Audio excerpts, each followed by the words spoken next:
Y atención a una más en tribunales. Noticia de última hora, otro golpe al juez Peinado. Y las implicaciones que esto puede tener. Porque se le dice no. A Begoña Gómez no la juzga un jurado. No está suficientemente argumentado. Pedro Gómez, este es el último varapalo al juez Peinado.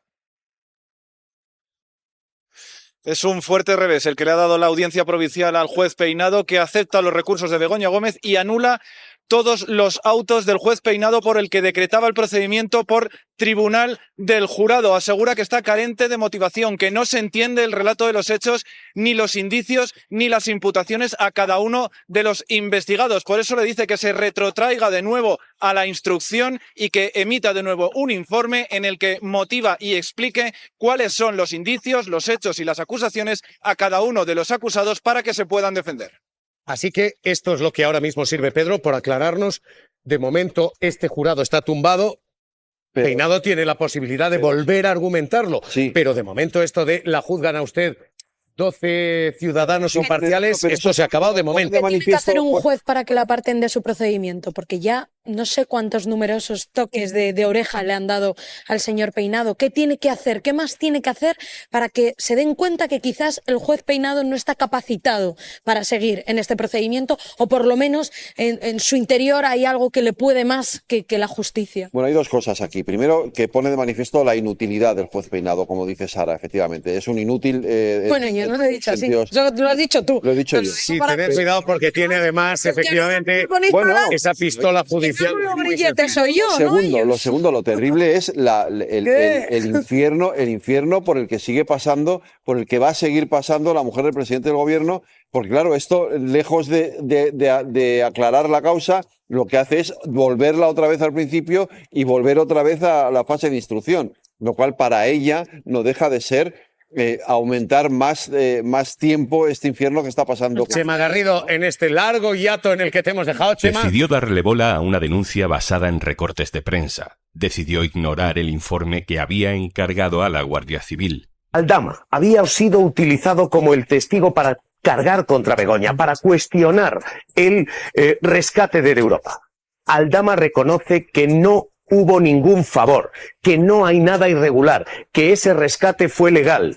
En conversaciones privadas y en notas de audio dice: no hay nada extraño. Sobre lo que me cuentas tú de Air Europa, que quieren vincular la operación de Air Europa a que si ha habido presiones con Begoña y tal, nada verdad. Y operación que ha habido presiones, hombre, una operación que lleva desde el mes de marzo o abril, si no me equivoco, y ya salió en el mes de noviembre, que la ha visto con puntos y con comas la SEPI, que la SEPI ha contratado a Pricewaterhouse, a un auditor externo para que dé también la conformidad y no se pillen los dedos, y también han dado su conformidad y que todo estaba legal. Cuando Pepe Hidalgo ha puesto todas sus garantías, ha puesto los hoteles, ha puesto absolutamente todo, ¿dónde está lo raro de la operación? ¿O dónde está que haya habido presiones? Y sobre todo, ¿cómo es posible que se abra investigación judicial? Lo ha hecho el juez Peinado, sabiendo y disponiendo de audios que dicen que no hay nada extraño, nada irregular. Vamos a leerlo. Insisto, el material que tenemos es mucho, pero las implicaciones políticas que puede tener son muchas más. ¿Cómo lo lees? Bueno, pues que hay instrucciones que yo creo que se van a estudiar en las facultades de Derecho. Y esta, la del juez Peinado, será un claro ejemplo de una instrucción que tenía una finalidad. Yo sí lo digo, pese a que sé que me la juego, ¿no? Que es coger y hacer la vida imposible y condenar previamente a un juicio a una persona inocente como es Begoña Gómez. Es decir, es la pena del telediario y una instrucción que es mucho más parecido a una cacería que a intentar conocer ya no sé qué delitos, porque ya honestamente creo que no sabemos ni siquiera que esté investigando el juez Peinado.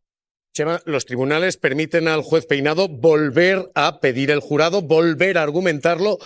¿El jurado se ha caído o el jurado se ha caído por ahora? Pues honestamente es que ya ni lo sabemos, ¿no? El descrédito de la instrucción y el daño que está haciendo la justicia es irreparable. Es decir, el juez Peinado va tomando una serie de decisiones que lo único claro que está es que esas decisiones se convierten en titulares de prensa para hacer daño a una persona por ser la mujer del presidente del gobierno y ya está, porque luego esas decisiones las anula, las vuelve a tomar, vuelve a instruir, es decir, es el ruido por el ruido, hacer ruido mediático para coger y dañar la imagen de Begoña Gómez y hacer un daño irreparable que yo creo que pasará de verdad a estudiarse en las facultades de Derecho como la peor instrucción posiblemente que se ha realizado en los juzgados de Plaza Castilla. Chema Garrido, Diario El Plural, cuídate, gracias. Un abrazo, cuidados. Titulares de cierre, Rico, Marisol. Sobre este tema, ¿quieres? Bueno, pues yo creo que la justicia afortunadamente en este país es garantista y tiene que trabajar con mayor tesón y mayor firmeza el juez Peinado para que no le tumben ese tipo de decisiones. El juez Peinado hoy le han tumbado 4 autos, creo que son. Ha tenido una instrucción completamente disparatada desde el punto de vista técnico. Ningún alumno de la escuela judicial cometería los disparates, sin entrar en el contenido, los disparates técnicos del juez Peinado. Bueno. La justicia es garantista, sí, pero si por el camino han atropellado a una persona, entonces de poco nos vale que sea garantista. Hoy todo esto con el nervio informativo, incluido el mío, de una mañana, en fin, cargadita y nerviosa. Anomalías en el procedimiento del juez Peinado, vamos a desgranarlas, pero antes vamos a recordar de qué estamos hablando exactamente. Tenemos una denuncia del colectivo Ultra de Manos Limpias que dice que Begoña Gómez usó su trabajo y su posición de esposa del presidente para beneficiar a un empresario. ¿Qué dice exactamente la acusación? Acusan a Begoña Gómez, la mujer del presidente del gobierno, de 2 delitos, de tráfico de influencias y de corrupción en los negocios del sector privado. Básicamente es por una carta de declaración de interés. Se ha presentado como una carta de recomendación y es engañoso porque parece que es que ella de su puño y letra escribió una redacción diciendo que este empresario, Carlos Barrabés, un empresario muy conocido en el sector de Internet, era muy bueno y que por tanto tenía que llevarse ese concurso público. Es una declaración de interés, es un documento tipo que redactó el propio Carlos Barrabés o su empresa y que firmaron 30 personas más, no solamente Begoña Gómez. Entre otros lo firmó un alto cargo del Ayuntamiento de Madrid en nombre del Ayuntamiento de Madrid. Y lo que dice esa declaración de interés es que esa empresa puede prestar esos servicios y que su institución, en este caso, en el caso de Begoña, el máster que dirigía, está interesada en que esa empresa realice esos servicios. También hemos leído mucho y oído mucho sobre otro asunto. Dice Manos Limpias que Begoña Gómez ayudó a la aerolínea Air Europa a obtener nada menos que un rescate del Estado. ¿Qué dice la acusación? Esto se basa en que la mujer de Pedro Sánchez trabaja en un máster, en una organización del Instituto de Empresa, que es una empresa de formación universitaria bastante grande, que hace posgrados, que hace cursos como escuela de negocios, formación, y donde ella tiene un máster. Ese máster y ese centro para el que ella trabaja consiguió, antes de la pandemia de 2020, un acuerdo de patrocinio con Globalia, con una empresa de Globalia, que es la dueña de Air Europa. Ese patrocinio consistía en un par de becas y en pagar una serie de viajes para organizar una serie de eventos. Pero llegó la pandemia y el patrocinio se canceló, no se llegó a pagar nada. Lo único que se cubrió de todo el patrocinio acordado, que eran 40.000 euros, fueron 2 vuelos a Londres. Es lo único que pagó Globalia. Y después de la llegada de la pandemia, Air Europa, como todas las aerolíneas del mundo prácticamente, o por lo menos en Europa, fueron rescatadas con dinero público porque se les había prohibido volar, se les había prohibido trabajar por las restricciones de la pandemia. Air Europa fue rescatada. Claro, ligar una cosa con otra es un poco peculiar porque si se dice que ese patrocinio fue el pago para que después Globalia fuera rescatada, hay algo que falla, que es que el pago se pactó antes de que fuera necesario, porque no había pandemia, se canceló con la pandemia y no se llegó a pagar. Y además ni siquiera era un pago para Begoña Gómez, era para la empresa para la que trabajaba. Pero con esos mimbres acusan a Begoña Gómez de ese tráfico de influencias, la relacionan con el rescate de Europa y acusan a Sánchez de no haberse inhibido a pesar de, entre muchas comillas, la relación o los negocios que tenía la empresa para la que trabajaba Begoña Gómez con Globalia. Hay una tercera pata de la querella que, decae inmediatamente porque se demuestra que es un bulo. Se dice que Begoña Gómez recibió una subvención del Estado, una subvención del gobierno, pero en realidad no era esa Begoña Gómez, era otra Begoña Gómez, Ignacio.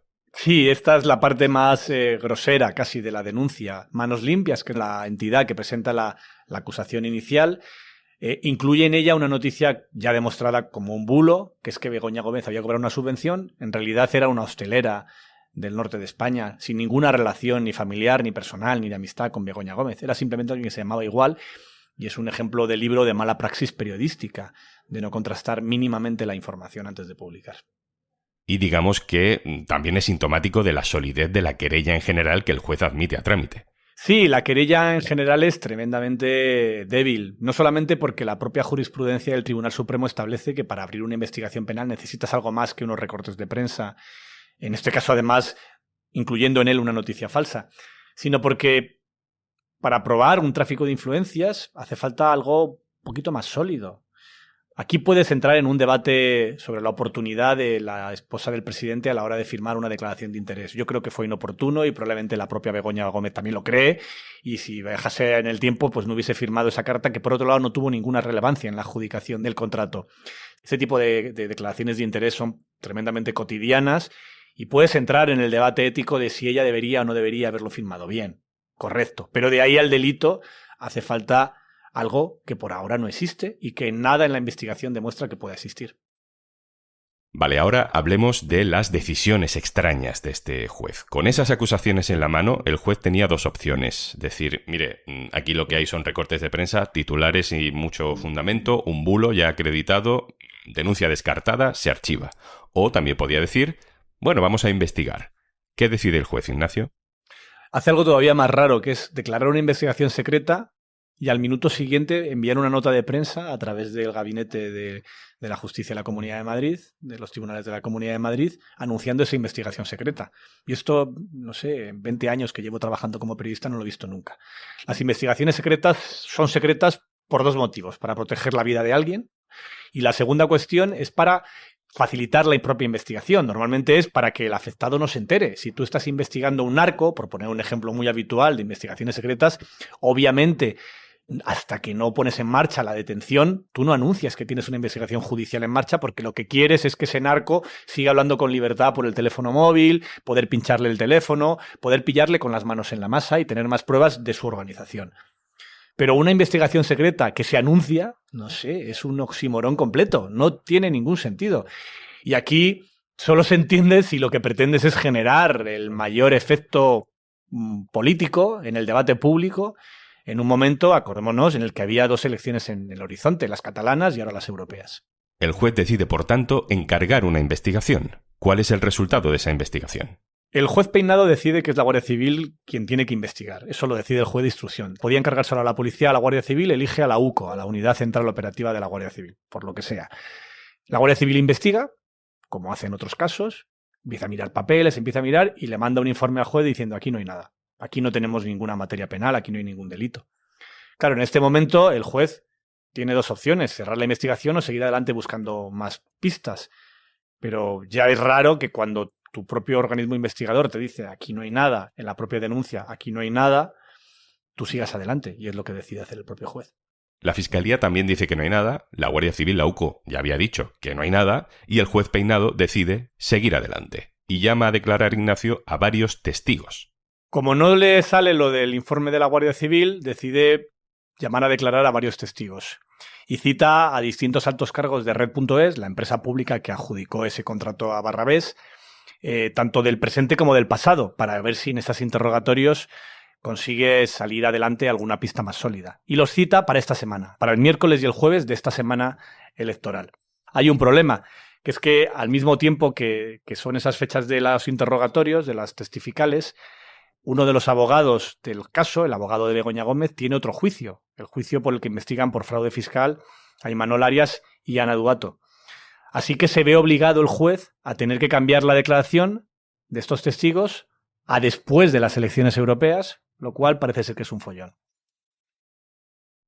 Vale, digamos entonces que el juez se ve obligado a retrasar la cita de esos testigos, pero no renuncia a hacer algo que se convierte en la gran noticia de este martes a 5 días de las elecciones europeas. Imputa a Begoña Gómez.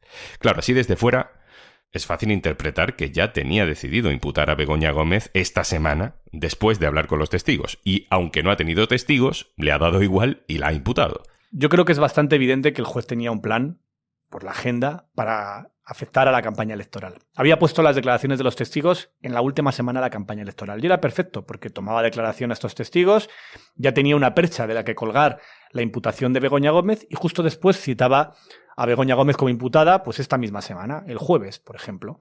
¿Cuál es el problema?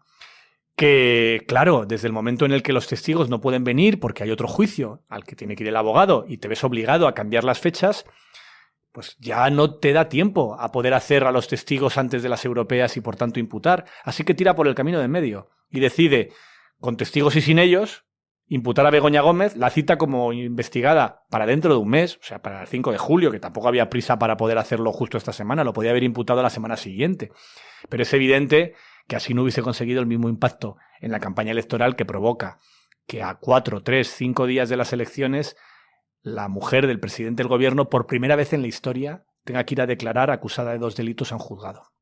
¿Es habitual que los jueces fuercen decisiones según el calendario electoral que vaya tocando?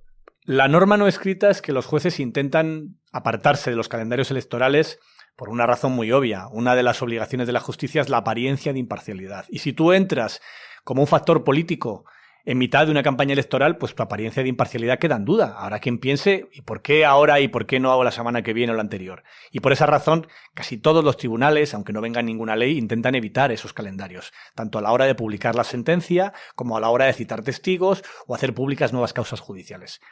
Hay excepciones. El más famoso probablemente es lo que hacía la jueza Laya en Andalucía con los ERES, que era justo al revés. Siempre venían todas las decisiones en la víspera de alguna cita electoral importante en Andalucía.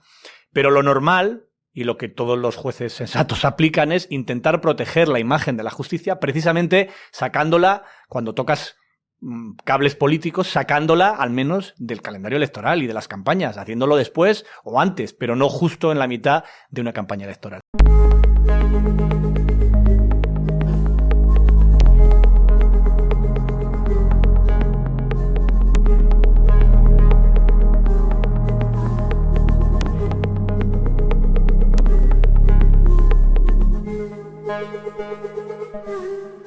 you.